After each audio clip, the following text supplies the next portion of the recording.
Parafarseando presenta Hacedores de Historias Locales.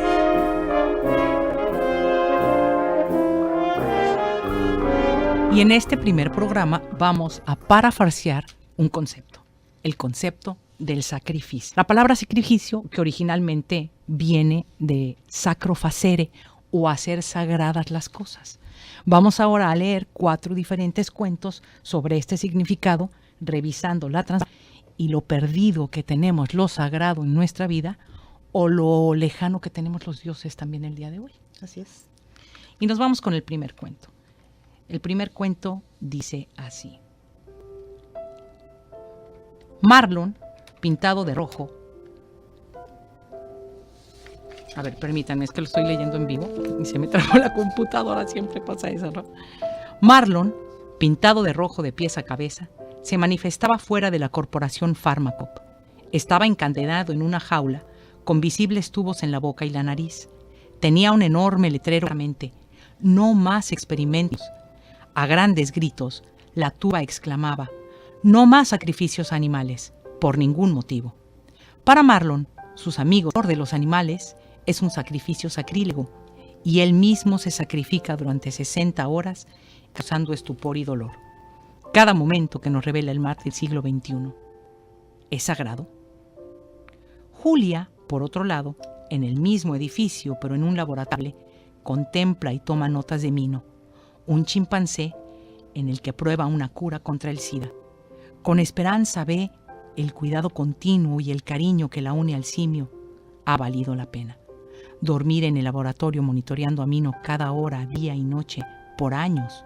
Su divorcio, la custodia de su hijo Jimmy, hablarle y cantarle, curar sus heridas y mantener sano y motivado mientras Jimmy, su hijo, vive con su padre y con una niñera. Con Mino creó un lazo de dolor y sacrificio. Ella sabe que los dos son cómplices de algo grande para el futuro de la humanidad. Pero, ¿alcanza esto lo sagrado? En el penthouse del mismo edificio, con una vista privilegiada, Jacobo le tomaba unos antiácidos en ayunas. A sus 44 años de edad, tenía apariencia de patriarca y de representante en jefe de una de las corporaciones más antiguas de Europa Central y Japón. El euro a la baja, y la producción se detuvo por una huelga en Malasia. Ahora sus 2 hijos adolescentes, prácticamente 2 extraños que le recordaban su rostro juvenil, pero con los que apenas si había convivido 2 o 3 veranos, la mayoría de las navidades y algunos cumpleaños, a veces por segundos. Ahora que los miraba se preguntaba si había valido la pena el abandono por los lujos, escuelas, sacrificando vivencias que jamás se recuperarían. ¿Esto lo hace sagrado? Retrasado 11 minutos para su cita con Yashi Kamuri, lucha por entrar al edificio lleno de jóvenes y gente que se manifiesta con pancartas y gritos de consignas contra el abuso animal. Frente se perla de sudor frío. El motivo de su visita a la corporación es un asunto fácil. Habrá que sacrificar a varios empleados, más de 200. La producción no se vende como antes. Su papel es propuesta a la farmacéutica para hacer más adictivo el producto con el fin de poder pagar los déficits, sin lograr mal. Pero el activo económico no puede dejar de fluir o habrá que sacrificar más prestaciones para los trabajadores. ¿Hay algo de sagrado en esto? Y este es un cuento de Débora Bravo. Y bueno, este cuento, que me parece bien interesante, Rebeca, ¿no te parece? Hacer sagrado a las cosas. Deja este cuento. En primer lugar, estamos hablando de 4, es un relato que se articula en 4 minicuentos. Como todo lo que corresponde a un minicuento, tiene, digamos, esa parte que es la tensión y tiene parte que es un final de una manera, ¿no? Porque cada uno de ellos son 4 minicuentos. Y en ella nos plantea un problema, nos está planteando 4 puntos de vista. Sobre el sacrificio. Sobre el sacrificio y sobre si, digamos, si sobre este sacrificio se convierte en sagrado. Y 4 puntos de vista bien antagónicos.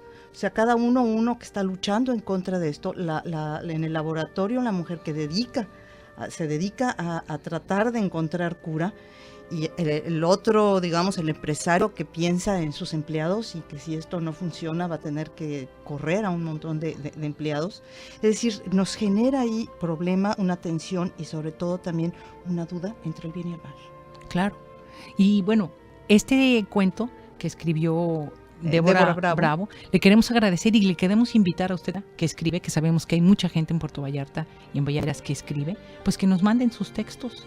Claro. Para poder leerlos aquí en el programa y analizarlos y que los escuchen todos, porque creemos que en la literatura podemos encontrar respuestas a muchas de las problemáticas que tenemos en la actualidad. Sí, sobre todo este cuento es un cuento en realidad que es verosímil y está muy apegado a la... ¿Nos vamos al segundo? Nos vamos al segundo. Bueno, el segundo cuento dice así, se llama No había lugar para tres, eso era indiscutible.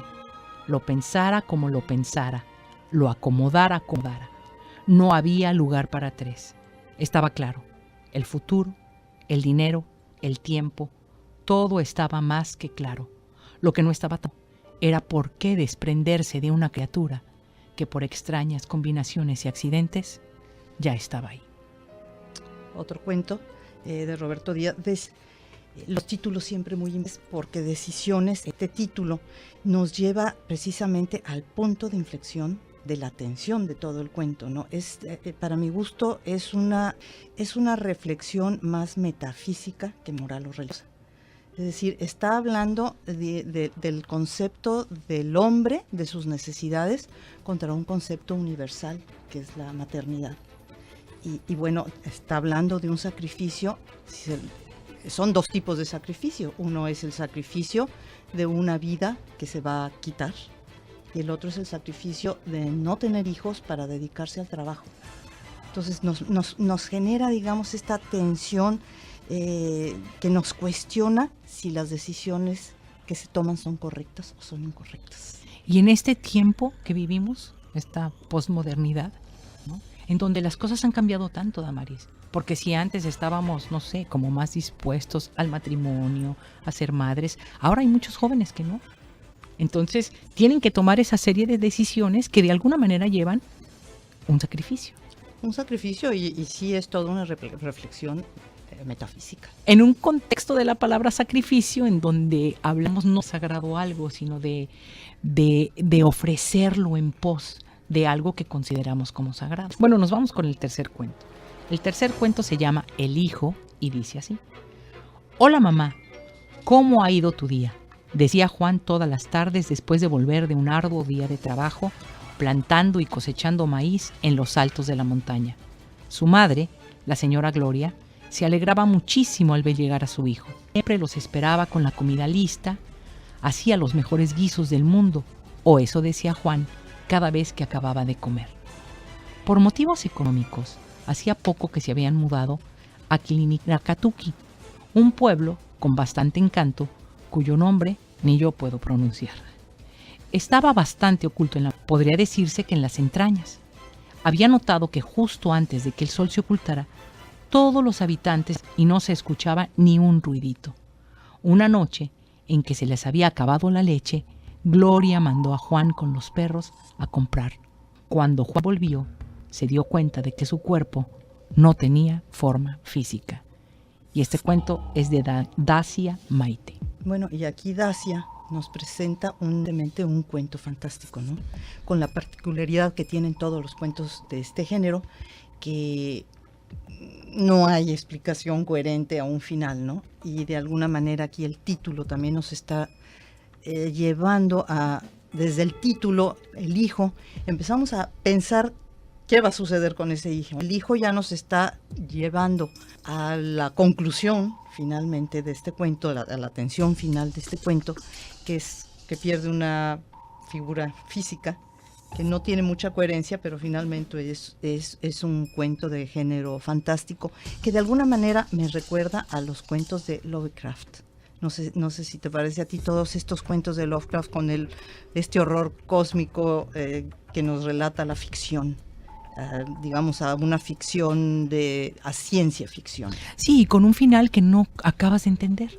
No sabes qué pasó, ¿no? Exacto. Simplemente es como, tiene una se queda como no le entendí. Como, ¿qué dijo? ¿Qué dijo? Sí, que bueno, que es generalmente lo que sucede con este género fantástico, y aquí de alguna manera el sacrificio lo vemos relacionado con la parte de la necesidad económica que los lleva a irse a un lugar que desconocen, ¿no? Es toda esta ambientación que te da a sentir algo extraño, ¿no?, en el ambiente.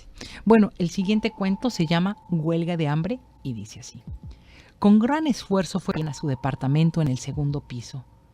¿Cómo se les ocurre hacer el mantenimiento del ascensor justo en este momento que vengo de comer?, pensó jadeando, al descansar los 140 kilos que llevaba encima cuando llegó por fin al primer piso. Volteó a ver su reloj. Se le cruzó por la mente que ya no llegaría a tiempo para ver el noticiero y saber el desenlace de la ridícula huelga de hambre de los 3 tipos locos que se pusieron a dieta pretextando estar inconformes con el gobierno porque no actuaba radicalmente en contra de los alimentos que llamaban genéticamente modificados. Y continuó su odisea hasta el segundo piso. Con cada paso imaginaba que se merecía un premio. Una bolsa de chetos. Pequeña, claro. Era solamente un escalón. Una quesadilla. Una torta cubana. Una rebanada de pastel de chocolate que sobró de la cena. 2 bolas de helado de pistache que había en el congelador. Repasó todo lo que tenía en el refrigerador y aún no llegaba a su destino. Tendré que pedir una pizza para la cena. Por fin entró a su casa. Estaba empapado en sudor. Se dirigió a la cocina, abrió el refrigerador, tomó la botella de 2 litros y se sirvió una Coca-Cola. Luego sacó de la alacena una bolsa de papas fritas. Fue a la sala. Exhausto, se dejó caer en el sillón y prendió el televisor. Estaban entrevistando a los manifestantes. Minutos después, cuando se dio cuenta de que se estaba llevando a la boca la última de las papas de la bolsa, cerró los ojos y sintió su estómago tan vacío. ¿Cómo lo han de estar sintiendo ellos?, pensó. Estaba siendo solidario, sacrificándose para apoyar la misma causa. Satisfecho, fue a la cocina, se comió una cucharada de pastel y luego otra más de helado de color verde. Tal vez podrían llegar a entrevistarlo esta misma noche. Debería, pero al llegar a la recámara se vio tentado a recostarse y se quedó profundamente dormido, pero con la conciencia tranquila. Y este es un cuento de nuestra amiga Ingrid Hallman, a la que le mandamos un saludo. Sí, saludos Ingrid. Y bueno, este es un cuento que su dominante definitivamente es la ironía, ¿no? O sea, está manejando un humor que inclusive lleva al extremo la situación, ¿no? O sea, es esta parte, esta disyuntiva en la que decidimos qué es lo que pensamos, decimos, está de acuerdo con lo que actuamos. Y bueno, aquí vemos al personaje que totalmente se contradice. Es un personaje que está esclavo de su vientre definitivamente, o sea que no puede dejar de comer, poder controlar esa ansiedad, pero que sin embargo con su mente se siente solidario y se siente parte de esta huelga de hambre, a la que inclusive piensa su solidaridad es tal que tal vez lo van a entrevistar. Oye, Damaris, y aparte también el medio, ¿no? El medio de comunicación, la televisión, como esta herramienta que nos hace solidarizarnos con causas que están, no sé, a kilómetros de distancia o completamente, pareciera que son cercanas y pareciera que nos solidarizamos, pero no lo hacemos.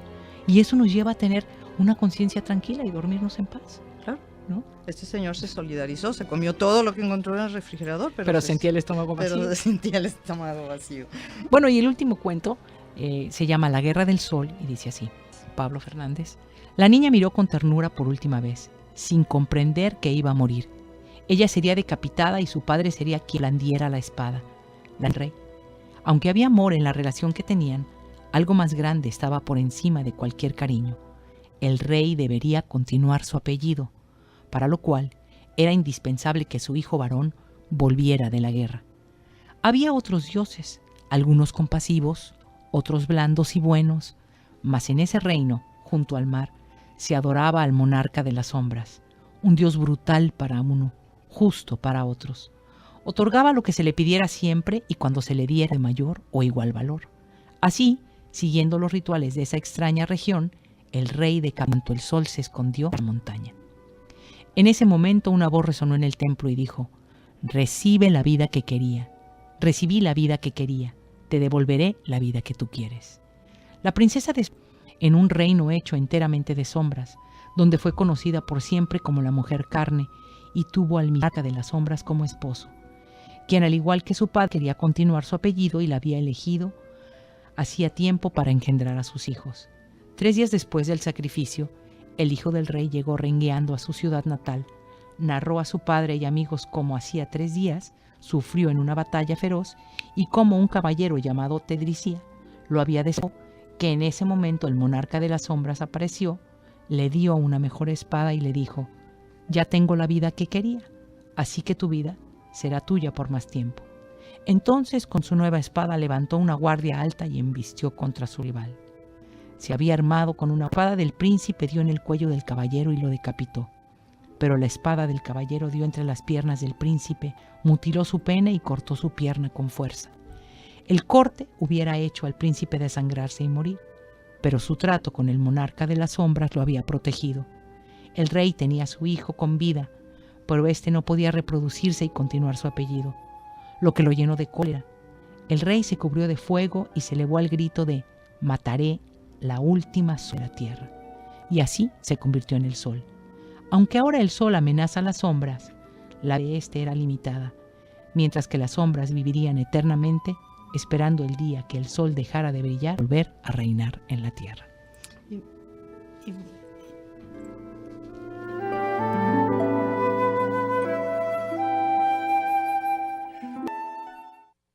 A reír y a veces para llorar.